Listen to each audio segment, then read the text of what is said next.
Góðan daginn, Markus ég löggildur fasteignasalinn og þegar samrætti okkur þú átt að kaupa Grensásvegur 11, 108 Reykjavík, 108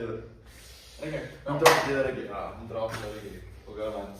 Þetta Sigurður Nelman Björnsson, hann aðstofamaður minn í dag.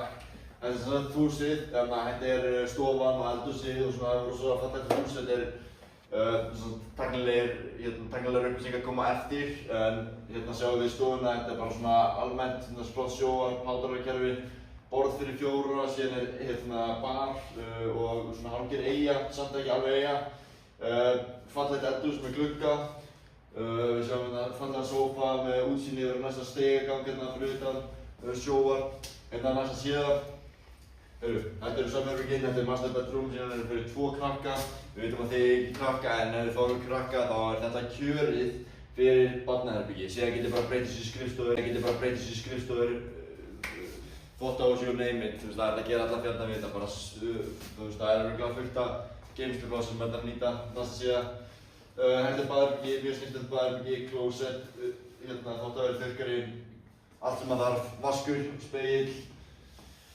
Síðan rafvinnsluga, ég veit ekki hvort það sé fleiri, en síðan rusltunna, það allt til alls, og klósett auðvitað. Þetta er samt fyrir utan, þetta er samt bara fjörbýli, bara fallegt fjörbýli á Grensásveginum. Allt sem maður þarf, bara stutt, þetta á höfuðborgarsvæðinu, þannig að það þægilegt að koma inn í vinnuna fyrir Frans sem að vinna sem byggingarverktaki og síðan fyrir við tæknilegar upplýsingar hér á eftir. Hérna tæknilegar upplýsingar Grensásvegur 11, 108 Reykjavík verð.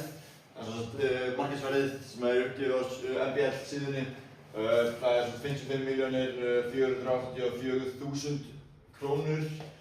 Fasteignamat 53.850.000 og brunabótamat 40.100.000. Almennar upplýsingar, húsið 64 fermetra, 1 baðherbergi, 3 svefnherbergi og 4 herbergi samtals. Íbúðin hefur svalir og garð, svona fjölnota eða svona sameiginlega garð. Og hvað meira getur þetta að halda? Þannig að Siggi að draga aftur inn í tjaldið, við erum að fara yfir á láni. Lánin, ok. Við fórum með Íslandsbanka og ætlum að taka lán þar því að við styðjum kapitalismann. Nei, tjók. Allavega, samt í alvöru. En við erum með blandalán, óverðtryggt lán og verðtryggt lán. Verðtryggt lán, við ætlum að ráðleggja ykkur að taka verðtryggt lán út af því að það með lægri heildarkostnað og lægri mánaðarlegar greiðslur.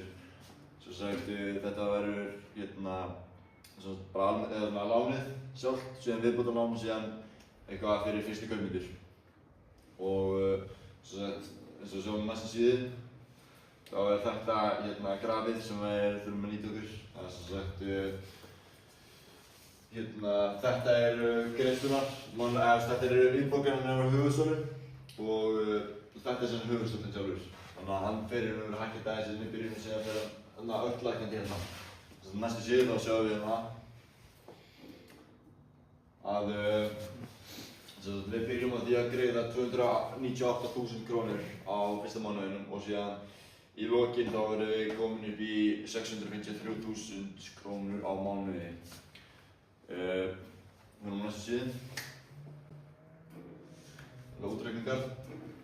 Þannig að útborgunarlaun Frans og Kára á mánuði eru 906.496 krónur á mánuði.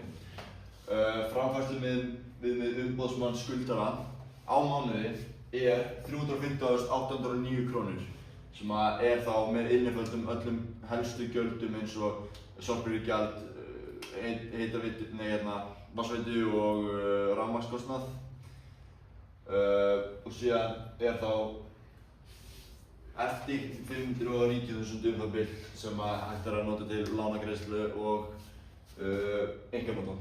Bara sem maður vilja kaupa sér og rekstur á bíl og hvað annað.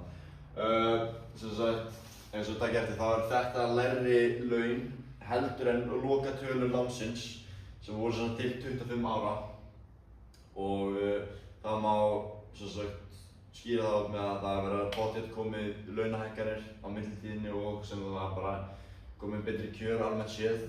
Þannig að það ætti ekki að vera mikið vandamál. En